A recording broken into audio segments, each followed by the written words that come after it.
Gabriel Alfred, the class of 1980. My name is Jamal Adams, the class of 1990 here at Loyola High School, and currently I am a social science teacher. I teach both economics and African American studies. I am the head varsity basketball coach and the director of equity and inclusion on campus. My name is Ty Carter, and I'm in the class of 1980. Al Sanford, class of 76.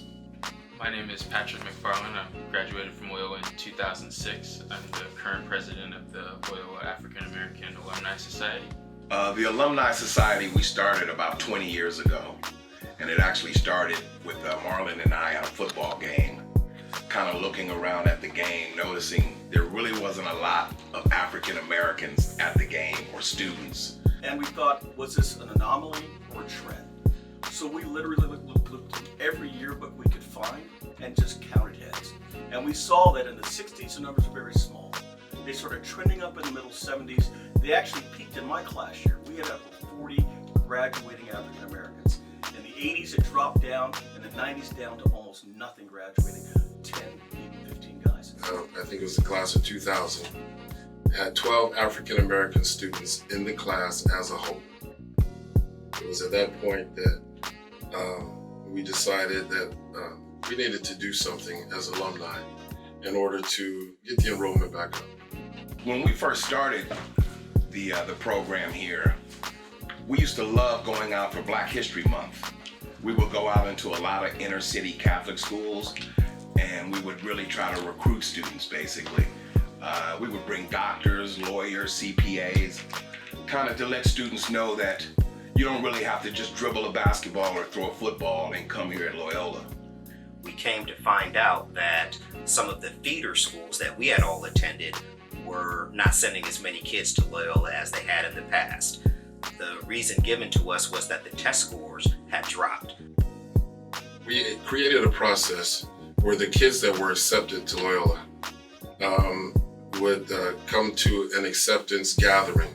I hosted the gathering at my home for 15 years, and each of those classes that went through, we felt that we were making more and more of an impact on the student body as a whole. There's a lot of milestones, right? I think our school has had to take a really strong look at its cultural competency. How does it understand the young men that show up and want to be authentic to their culture?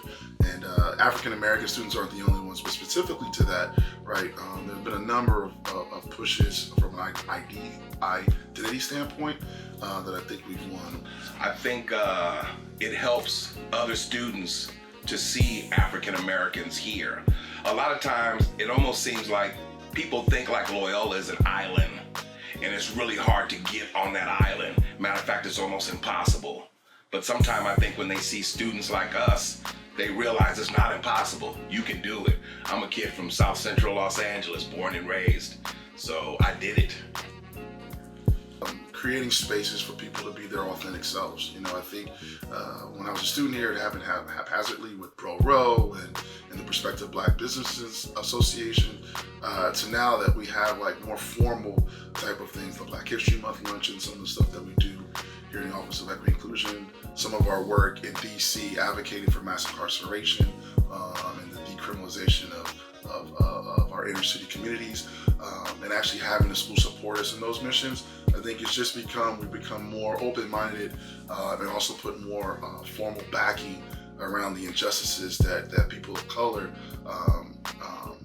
find themselves the victims of in America. The real world, you will see that the world around you is very diverse. Loyola offers you an opportunity at an early age to learn how to navigate yourself through life. The friends that you make here are lifelong friends. The relationships that you build here are lifelong, and the networking that you have here is unparalleled. The African American Alumni Society was the first ethnic-based society of the overall Alumni Association. After the success that we've had with the African American Alumni Society, it quickly expanded into the Latino Alumni Society and the Asian Pacific Alumni Society. And the greatest benefit was having additional input from different perspectives in the boardroom over at Rupert Hall, which frankly, until that time, they had not had. Rather than one tribe or another, they realize how similar we all are, how our interests are really the same. The Black History Month event at Loyola is extremely important for us. It's our opportunity to celebrate our community within the Loyola community and celebrate our graduating seniors. It's unique because not only are the students that are graduating there in front, up and on stage, but their underclassmen brothers are there, their family members are there, their friends, girls from other schools that support them are there. So we really get a chance to say, we're great, we've done a good job, and we're happy that these guys are graduating and send them off to the next level.